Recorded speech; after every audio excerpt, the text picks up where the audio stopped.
আমরা বলেছি এই সংবিধান মহান মুক্তিযুদ্ধের উপর দাঁড়িয়ে হয়েছে, কিন্তু মুক্তিযুদ্ধের যে আকাঙ্ক্ষা ছিল সাম্য, মানবিক মর্যাদা, সামাজিক সুবিচার প্রতিষ্ঠা করা, তার জন্য গণতন্ত্র প্রতিষ্ঠা করা, সেই আকাঙ্ক্ষা সংবিধানে প্রতিফলিত হয় নাই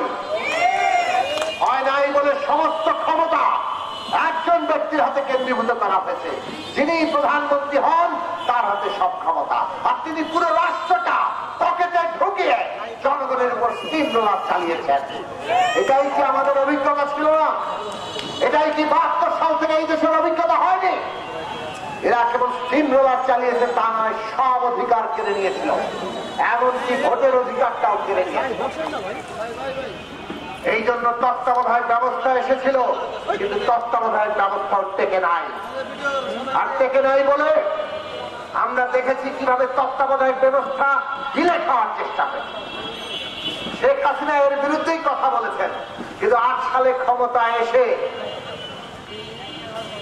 পুরনো এই যে গিলে খাওয়ার যে চেষ্টা, সেইটাকে পূর্ণ রূপ দিতে চেয়েছেন। 11 সালে ত্রয়োদশ সংশোধনী বাতিল, তত্ত্বাবধায়ক ব্যবস্থা বাতিল, সেইটাকেই প্রকাশ করে তুলল।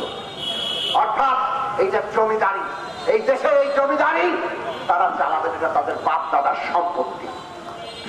বাংলাদেশের মানুষ 11 সাল থেকে লড়াই করেছে, একেবারে সরাসরি এই ফ্যাসিবাদী প্রবণতা, এই কর্তৃত্ববাদ, স্বৈরতন্ত্র কায়েমের চেষ্টার বিরুদ্ধে।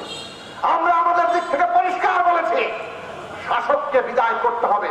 এই বিদায় আমরা আগেও করেছি, কিন্তু আগে যেটা পারিনি, শাসকের সাথে সাথে শাসন ব্যবস্থা তার বদল করা, ফ্যাসিবাদীর সাথে সাথে ফ্যাসিবাদী ব্যবস্থা তাকে বিদায় করা, এইবার সেইটা হবে আমাদের সংগ্রাম।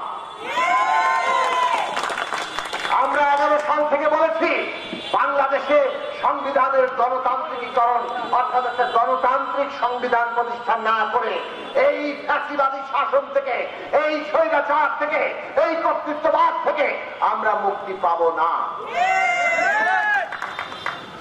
আমরা দেখলাম 14 সালে একটা তামাশার নির্বাচন, এবং তারপরে আমরা এই কথা আরো জোরের সাথে বলেছি, এখন বাংলাদেশ একটা ফ্যাসিবাদী শাসনের দিকে অগ্রসর হচ্ছে।